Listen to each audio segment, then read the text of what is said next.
नमस्कार, मैं निकिता और आप देख रहे हैं सी न्यूज भारत। वक्त हो चुका है न्यूज आर का। भाजपा के वरिष्ठ नेता बंशीधर उपाध्याय भदोही जनपद अंतर्गत डी ब्लॉक में नवनिर्वाचित ब्लॉक प्रमुख मनोज मिश्रा को ढेर सारी शुभकामनाएं दी। साथ में उन्होंने कहा कि ज्ञानपुर में अभी जो अवरुद्ध कार्य हैं वो अब आने वाले दिनों में विधायक विपुल दुबे और ब्लॉक प्रमुख मनोज मिश्रा के द्वारा संपन्न होगा। और उन्होंने ये भी उम्मीद जताई कि भदोही जनपद में अधूरा जिला अस्पताल शीघ्र ही निर्माण कराकर संचालित किया जाएगा। जी सर, क्या कहना चाहेंगे? आज एक बार फिर से एक बड़ी जीत हुई है ब्लॉक प्रमुखी के चुनाव में। मनोज मिश्रा इस चुनाव में जीते हुए हैं। आप एक बार फिर से किंग मेकर के रूप में यहाँ पे जाने जा रहे हैं और किंग मेकर के रूप में आए हैं, तो क्या कहना चाहेंगे इसको लेके? नहीं, ये तो बड़ा अच्छा हुआ। वो अपराधी जेल में गया, जो प्रमुख था यहाँ का अपराधी था। वो प्रमुख क्या अपराधी था, यहाँ के कुछ लोग, कुछ नेता लोग उसको प्रपोज किए और वो प्रमुख हो गया। कोई उम्मीदवार नहीं खड़ा हुआ भाजपा का, इसलिए वो जीत गया। लेकिन अब गया जेल, 3-3, 4-4 मुकदमे उसके ऊपर लगे। अपराध उसने किया। पूर्व सांसद गोरखनाथ पांडे जी के भाई की हत्या किया, उसमें 302 का मुलजिम है वो। और तमाम अपराध किया है उसने। सीट भदोही यहाँ हड़िया थाने का स्टेट सीटर है वो जी। और चला गया। और उसके परिवार के लोग भी फन उठा रहे थे, लेकिन फन अपराधी जब फन उठाएगा तो कुचल दिया जाएगा। ये मोदी योगी जी की सरकार है जिसमें अपराधियों के परिवार का कोई हो नहीं पाएगा। फन उठाए थे उसके परिवार के लोग, उसके परिवार के लोग उठाए थे, दौड़े धूपे थे, दबाव बना रहे थे, लेकिन कहाँ चलेंगे, अपराधी है। और अंत में गया, जीत हुई, न्याय की जीत हुई। मनोज मिश्रा के लिए क्या कहना चाहेंगे जो जीते? बहुत बहुत शुभकामना उसको, जीते, अच्छा काम करे। जो वहाँ आज 25 वर्ष से डी प्रमुख जो था विजय मिश्रा के हाथ में था। कभी वो हुआ, कभी उसका चेला चपाटा हुआ, कभी उसका भतीजा हुआ, उसके परिवार था, कोई जाना ही नहीं।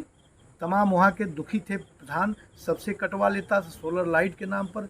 जब चाहता था प्रधान को बुला के 10-20 लाख 2 लाख का चेक कटवा लेता था। इतना उपद्रव किया था। कम से कम ये तो अच्छा हुआ, अच्छा काम करे। मनोज मिश्रा लड़ाई लड़ रहा है, ठीक है, अच्छा लड़का है, वो काम करेगा और उसको बधाई है, शुभकामना है हमारी। क्या आपको लगता है कि ज्ञानपुर में अभी जो विकास कार्य अवरुद्ध रहे, किन विकास कार्यों को आप आगे बढ़ाने का प्रयास करेंगे? और क्या कहेंगे कि विधायक जी के द्वारा और यहाँ के प्रमुख के द्वारा डी ब्लॉक का, साथ में ज्ञानपुर ब्लॉक का अच्छे से विकास हो? अब हो, करना चाहिए, प्रतिनिधियों को करना चाहिए जी, ये उनका कर्तव्य है। और लड़े भाई, उनके हाथ में सत्ता है, संगठन हमारा है, सत्ता हमारा है, भाजपा सरकार है।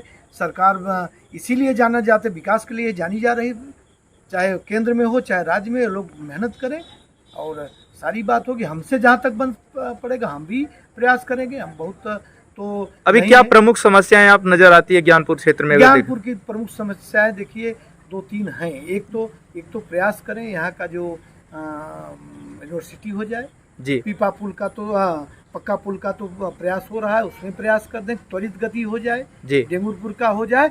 और सबसे बड़ी समस्या यहाँ का जो अस्पताल, जिला अस्पताल जो भेंट चढ़ गई है भ्रष्टाचार का, इसको प्रयास करें।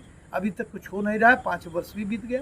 इतना भ्रष्टाचार, इसके पहले का भ्रष्टाचार है ये, यहाँ आपका भ्रष्टाचार नहीं है, इसके पहले का सपा सरकार की समय का भ्रष्टाचार है। सब खा गए हैं, बिल्डिंग बन नहीं पाई, सारा पैसा लूट ले गए। इसमें प्रयास करें ना, फिर से शुरू हो ये सब विकास कार्य। आप भारतीय जनता पार्टी के एक वरिष्ठ नेता हैं, कई वर्षों से, लगभग 50, जब से आपने जन्म लिया तब से भारतीय जनता पार्टी की सेवा करते आ रहे हैं, तो क्या कहना चाहेंगे भारतीय जनता पार्टी इस सरकार की नीति के बारे में? इस सरकार की नीति तो इतनी अच्छी है कि जिसकी कोई तुलना, किसी से तुलना नहीं। अब आप समझ, राजस्थान की स्थिति देख रहे हैं ना जी, कि वहाँ का मुख्यमंत्री दंगा करा रहा है। सोचिए कि नमाज पढ़ने आ रहे हैं, समूह के साथ आ रहे हैं, हिंदुओं को परेशान कर रहे हैं। सारी बात, वहाँ के फ्रीडम फाइटर थे जो, उनकी मूर्ति पर उन्होंने इतना अपमानजनक व्यवहार किया। और आज गहलोत सरकार गए, हमारे यहाँ कोई चू नहीं बोला। ईद सकुशल संपन्न हुआ, उसमें मुसलमान भी खुश हैं। ये कहीं मुसलमान को क्या हुआ? कभी दंगा फसाद का तो भेंट वो भी चढ़ते थे ना, नुकसान होता था। हाँ, ये है कि कानून व्यवस्था हमारे यहाँ की बहुत अच्छी है। जिन राज्यों में भाजपा की सरकार है, सब में कानून व्यवस्था अच्छा है। हमारा नेतृत्व बहुत सबल है, केंद्रीय नेतृत्व सबल है और प्रदेश का नेतृत्व सबल है। जी सर, जैसा कि ADG law and order Prashant Kumar ji से आपका अच्छा संबंध है, और आपने वहीं से शुरुआत की थी, ज्ञानपुर से इस माफिया का अंत करने के लिए। वो एक पहली कड़ी थी जहाँ पे आप पहुँचे, वहाँ से दबाव बना, ये मेन वहीं से कड़ी की शुरुआत है। तो क्या कहेंगे, किस तरह की बातें हुई और किस तरह के विचार वहाँ से हाँ, बनाए? प्रशांत कुमार हमारे वरिष्ठ अफसर हैं और ईमानदार अफसर हैं। ईमानदार अफसर हैं, तमाम ऐसे जो तमाम मुद्दे हैं उनको सुलझा लिए हो, और उन्होंने माफिया के विरुद्ध में हमारी मदद किया। उन्होंने मदद क्या, हम अच्छे ईमानदार और साहसी व्यक्ति थे, सारी बातें हम उनको बताए कि ये माफिया ज़बरदस्ती करके सारे चीज़ को अपना हाईजेक कर लिया है, सभी विषय पर हाईजेक कर लिया है। कभी कभी तो इतना था कि संगठन के लोगों को हाईजेक कर लिया था वो, तमाम उसकी ये बात थी। उन्होंने सुना, बड़े अच्छे अफसर को यहाँ भेजा, जो डॉक्टर अनिल हैं, अच्छे अफसर, IPS अफसर हैं, इतनी ईमानदारी से काम कर रहे हैं। माफियाओं का कहीं कोई, तमाम जितने, चाहे गांजा माफिया हो पकड़े, चाहे शराब माफिया हो, चाहे माफिया हो, सबके विरुद्ध ईमानदारी पूर्वक काम कर रहे हैं। इसमें किसी का कोई दबाव नहीं है। और वैसे ईमानदार अफसर प्रशांत कुमार साहब हैं। और सबसे जो हमारे एक ढंग से राजनीतिक गुरु हैं बिजलाल साहब, वो भी IPS अफसर रहे, हमेशा हमारी मदद किए, पूर्व DGP रहे। उन्होंने अब राज्यसभा के मेंबर हैं, हर जगह हमारी मदद करते हैं और जानते हैं हम भी ईमानदारी और साहस पूर्वक इस माफियाओं से 20 साल से लड़ रहे हैं, और इन्होंने मदद किया। हम सरकार की नीति ने किया, हमने उसमें कड़ी का काम किया। भदोही से सी न्यूज़ संवाददाता नितेश की रिपोर्ट। फिलहाल के लिए इस खबर में बस इतना ही। देश और दुनिया की तमाम खबरों के लिए देखते रहिए सी न्यूज़ भारत।